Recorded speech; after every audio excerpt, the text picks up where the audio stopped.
Assalamualaikum warahmatullahi wabarakatuh. Saya Yana Sofia Putri. Saya dari kelompok 4. Baiklah, di sini saya akan mewawancarai seorang narasumber, yaitu adalah mama saya sendiri yang kebetulan merupakan guru mata pelajaran biologi di SMA Negeri 1 Dolok Masihul. Baiklah, di sini saya akan menanyakan seputar pelaksanaan praktikum di sekolah. Baiklah, silakan perkenalkan namanya, Bu. Oke, nama saya Sri Samratu Munawara. Saya guru mapel biologi di tugas di SMA Negeri 1 Dolok Masihul, Kecamatan Dolok Masihul, Kabupaten Serdang Bedagai. Baiklah, pertanyaan saya adalah kira-kira seberapa sering Ibu melakukan praktikum di sekolah? Uh, ini pertanyaan kalau sebelum masa pandemik ya, itu praktikum ya itu dilakukan, kalau dikatakan sering tidak juga ya, karena kadang-kadang kita menyesuaikan dengan kondisi sekolah ya. Apakah ada alat atau bahan ya yang tersedia itu bisa digunakan gitu. Tapi kalau misalnya alatnya tidak ada atau bahannya tidak ada, itu biasanya kita tidak melakukan praktikum. Tapi pasti pernah praktikum. Biasanya itu saya usahakan setiap materi ya, setiap bab itu diusahakan selalu ada praktikumnya. Oke? Kemudian pertanyaan selanjutnya adalah kesulitan apa yang dialami ketika melakukan praktikum di sekolah? Kesulitannya seperti yang saya sampaikan tadi, ketersediaan tuh ya, sarana prasarana pendukungnya gitu ya, alat dan bahannya gitu ya. Misalnya kalau di sekolah saya tuh ya, mikroskop misalnya ya. Nah, mikroskop tersedia ya, benar ya, cuman kadang kondisinya itu tidak 100% ya, semua bisa digunakan gitu.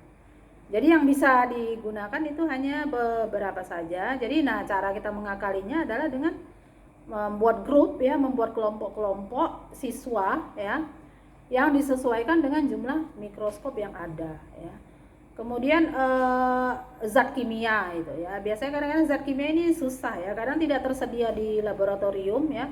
Dan kita juga tidak punya alternatif lain ya yang bisa digunakan. Nah, itu biasanya terkendalanya di situ gitu. Jadi kita tidak bisa melaksanakan praktikum. Misalnya untuk uji makanan misalnya, itu kan butuh regen tuh ya. Regen misalnya Benedict ya.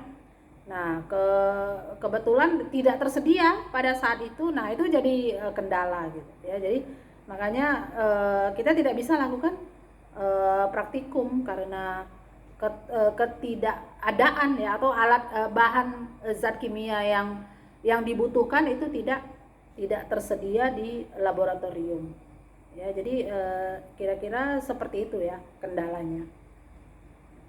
Baiklah, selanjutnya kalau misalkan melakukan praktikum itu menggunakan buku panduan atau LKS atau buku lain gitu, Bu?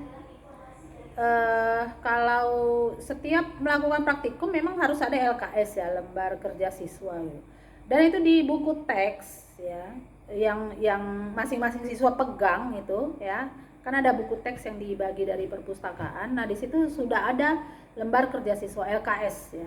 LKS yang bisa digunakan untuk praktikum ya. Jadi kita hanya user aja, tinggal memakai aja gitu. Jadi saya tidak lagi menyusunnya, tidak ya. Tapi kadang-kadang harus ya harus kita ini juga ya,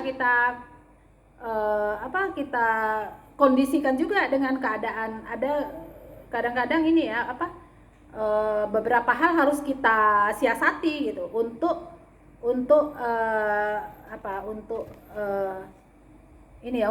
membuat supaya praktikum kita itu bisa berjalan dengan baik ya. Misalnya aja contohnya kemarin kalau saya waktu uji makanan itu tidak ada jodium ya. Jadi tidak ada jodium tersedia di laboratorium ya. Saya jadi gunakan obat merah itu misalnya ya. Kenapa? Karena kan dia mengandung iodin gitu. Jadi ya hal-hal seperti itu ya, kita harus bisa menyiasatinya. Jadi saya pikir seperti itu. Oke, ada lagi. Panduan praktikum yang digunakan itu dibeli dari sekolah atau dari mana? Kalau panduan praktikum ya atau LKS itu seperti yang saya katakan tadi sudah ada di buku teks ya. Buku teks. Ya, jadi anak-anak tinggal menggunakan aja, langkah-langkah kerjanya udah ada di situ. Alat dan bahannya, judul praktikum, tujuan praktikum, alat dan bahannya, prosedur kerjanya. Itu sudah ada semua di sana gitu. Jadi kita tinggal menggunakan aja. Kemudian yang terakhir, seberapa efektifkah praktikum yang dilaksanakan di sekolah? Saya pikir sangat efektif ya untuk menunjang proses pembelajaran terutama biologi ya. Jadi kalau tidak ada praktikum ya sepertinya sulit untuk mencapai tujuan pembelajaran. Jadi saya pikir sangat efektif. Kalau keadaan laboratorium itu memungkinkan ya, sepertinya lebih sering anak-anak dibawa ke lab ya untuk praktikum itu. Saya pikir lebih efektif ya untuk mencapai target atau goal yang ingin kita capai dalam pembelajaran biologi. Jadi sangat efektif. Oke, ada lagi? Udah. Baiklah, terima kasih saya ucapkan. Semoga bermanfaat untuk kita semua. Oke, sama-sama. Terima kasih. Dadah. Assalamualaikum.